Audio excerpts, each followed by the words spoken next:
এখন আমরা এয়ারপোর্ট কাওলা পার হয়ে নিকুঞ্জ খিলক্ষেতের দিকে আগাচ্ছি।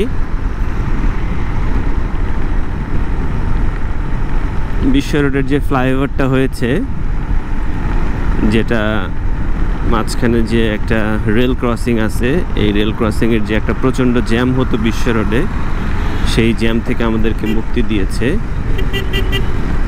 তো এই ফ্লাইওভারটা ওঠার সময় যে দৃশ্যটা, সেই দৃশ্যটা অসাধারণ। আমার কাছে সবসময় খুব ভাল লাগে নিচের যে ভিউটা। একদিকে হচ্ছে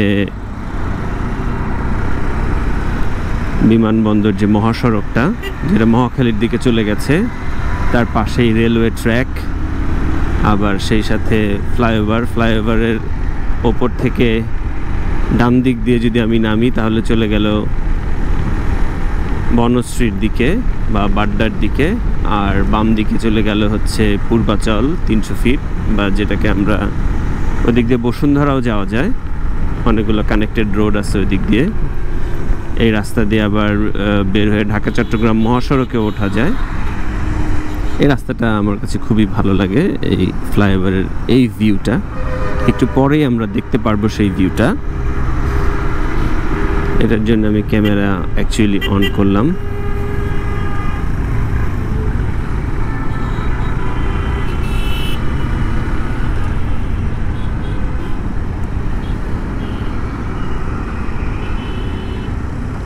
আমার সাথে পার্টনার বাইক কোথায় আছে আমি খুঁজে পাচ্ছি না। তারা সম্ভবত, আমি একটু সিগন্যালে চাপা ছিলাম,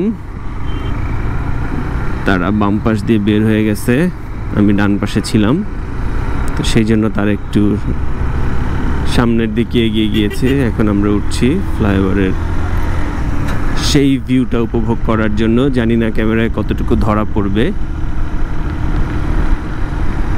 সাধারণ দৃশ্য এই হচ্ছে ডান দিকের দৃশ্য। এদিকে কিছু কৃষ্ণচূড়া গাছে কৃষ্ণচূড়া ফুল ফুটেছে, এটাও দেখতে বেশ চমৎকার। এদিকের দৃশ্যটাও খুব সুন্দর। পূর্বাচলের দিকে যে রাস্তাটা নেমে গিয়েছে, দুই পাশে সুন্দর খাল হচ্ছে। এই খালগুলো যদি মেইনটেইন করা যায় তাহলে অবশ্যই এর সৌন্দর্যটা ধরে রাখা সম্ভব। এখনো এক্সপ্রেসওয়ের কাজ চলছে। এই পুরো প্রকল্পটা তত্ত্বাবধান করছে আর্মির 24 ইঞ্জিনিয়ারিং ব্রিগেড।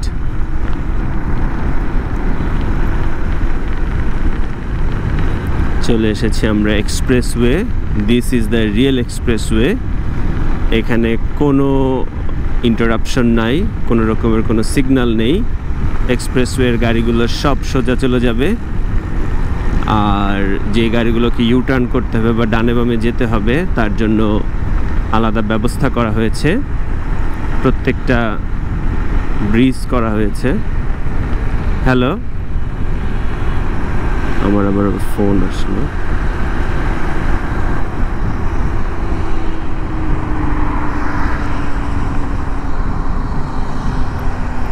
হ্যালো।